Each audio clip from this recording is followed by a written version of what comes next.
Hi everyone, welcome to MDA English channel.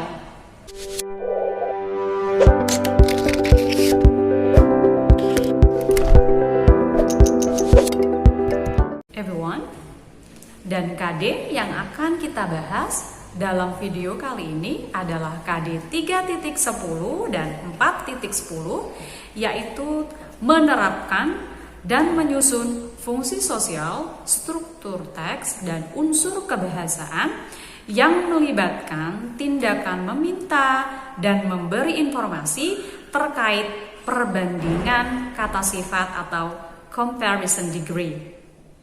Dan tujuan pembelajaran dalam video kali ini adalah agar siswa dapat membedakan penggunaan comparison degree, yaitu yang terdiri dari positive degree, comparative degree, and superlative degree. Kemudian siswa dapat membuat kalimat yang terdiri dari positive degree, comparative degree, dan superlative degree. Okay guys, are you ready to study?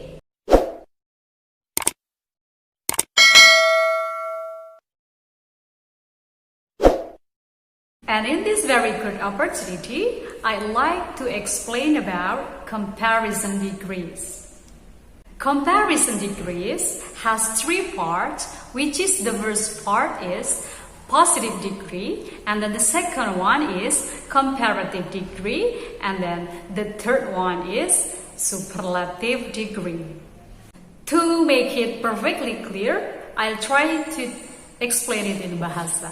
Jadi, hari ini kita akan belajar tentang perbandingan kata yang digunakan dalam bahasa Inggris untuk membandingkan suatu hal.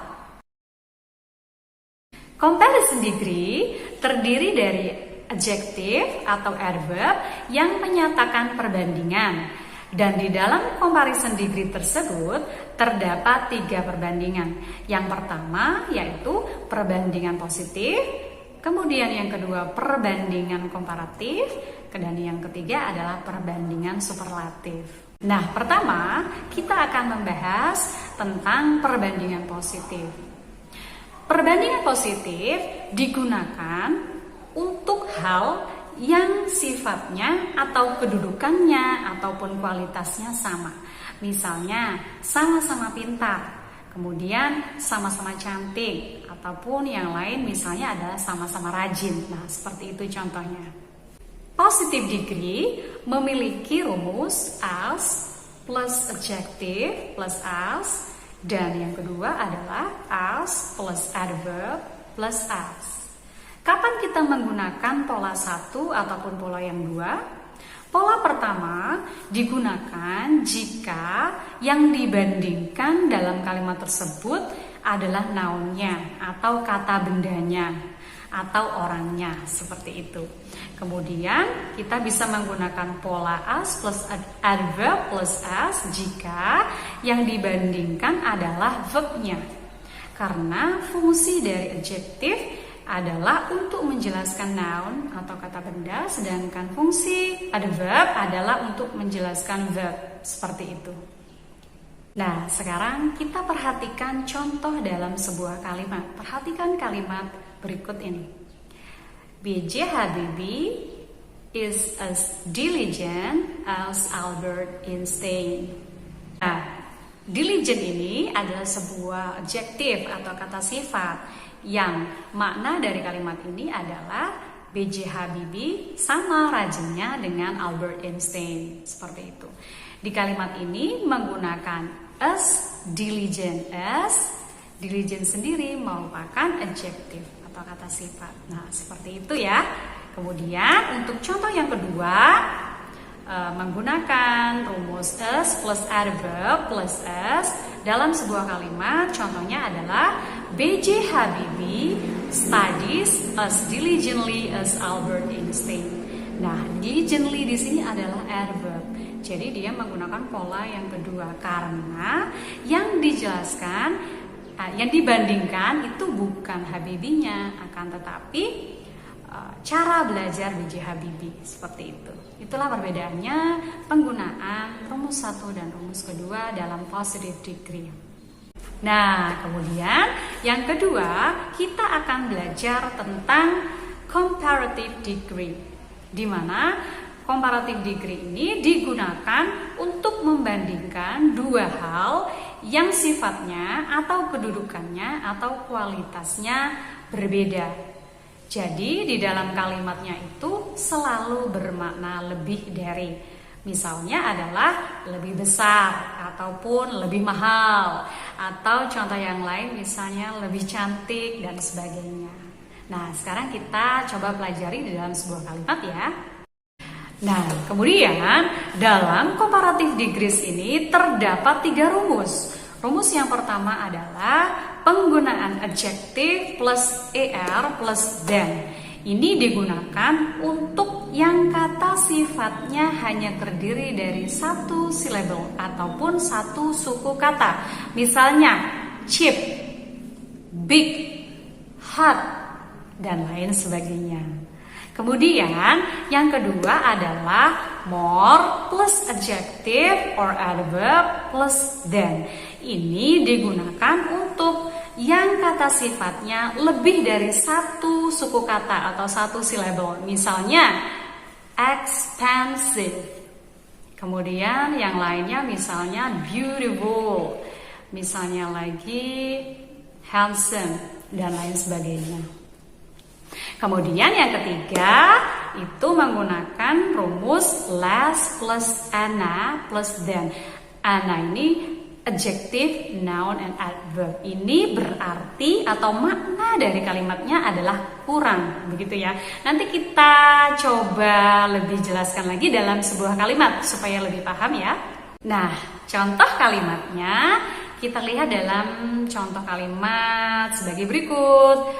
Untuk yang rumus pertama yaitu adjective plus er plus than tadi, misalnya adalah Surabaya is hotter than Kediri. Surabaya is hotter than Kediri. Surabaya is hotter. Hot adalah sebuah kata sifat yang terdiri dari satu suku kata atau satu syllable, hot. Jadi menggunakan rumus yang ditambahi belakangnya dengan er seperti itu. Surabaya is hotter than Kediri. Kemudian untuk yang kedua adalah dengan rumus more plus adjective or adverb plus than. Contohnya dalam sebuah kalimat adalah Sule is more popular than Narji. Sule is more popular than Narji. Populer di sini menggunakan kata sifat yang lebih dari satu suku kata atau satu syllable, popular. Jadinya menggunakan tambahan more, bukan yang akhiran er. Nanti kalau er itu tidak sesuai karena digunakan untuk yang kata sifatnya hanya satu suku kata. Seperti itu.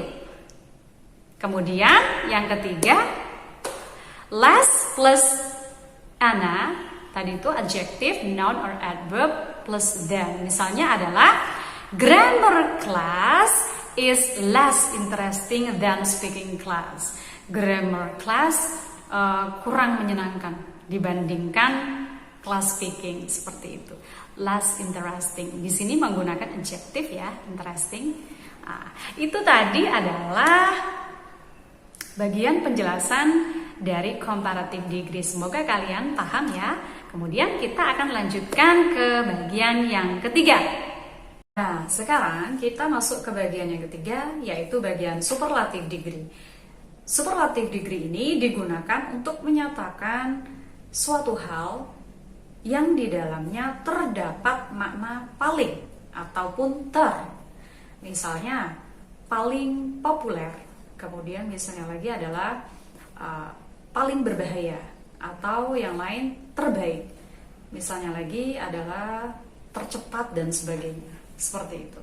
Nah, kemudian di dalam superlative degree ini terdapat 3 rumus. Yang pertama, penggunaan the plus adjective plus est. Ini digunakan untuk yang kata sifatnya atau adjektifnya terdiri dari satu syllable atau satu suku kata. Misalnya tadi adalah high, long, kemudian short, dan lain sebagainya. Kemudian rumus yang kedua adalah the plus most plus adjective. Nah, rumus ini digunakan jika adjektif atau kata sifatnya terdiri dari lebih dari satu suku kata atau satu syllable. Misalnya popular tadi, kemudian misalnya lagi adalah dangerous, and then what else, expensive and others, dan lain sebagainya. Dan yang ketiga yaitu dengan rumus the plus least plus ana. Ini digunakan untuk menyatakan makna paling sedikit. Nah, begitu. Ada 3 rumus yang bisa digunakan dan nanti akan kita kembangkan lagi dalam sebuah kalimat supaya kalian lebih paham. Begitu ya. Nah, sekarang kita masuk ke dalam contoh kalimat penggunaan superlative degree. The first one ini adalah dengan rumus the plus adjective plus est yang tadi digunakan untuk yang kata sifatnya ataupun adjektifnya terdiri dari satu suku kata ataupun satu syllable, seperti itu. Contoh dalam kalimatnya adalah kalimat berikut ini. Semeru is the highest mountain in East Java. Semeru is the highest. Ini penggunaan tambahannya adalah est, the dan est karena high ataupun tinggi ya, ini artinya high ini terdiri dari hanya satu suku kata high. High hanya satu, high. Jadi the highest, tidak menggunakan most. Jadi kalau most itu digunakan untuk rumus yang kedua nanti. Seperti itu ya. Kemudian yang kedua adalah dengan rumus the plus most plus adjective dengan contoh kalimat Bermuda Triangle is the most dangerous place in the world. Saya ulangi lagi. Bermuda Triangle is the most dangerous place in the world. Kenapa menggunakan the most? Karena dangerous itu terdiri dari lebih dari satu suku kata atau satu syllable, dangerous.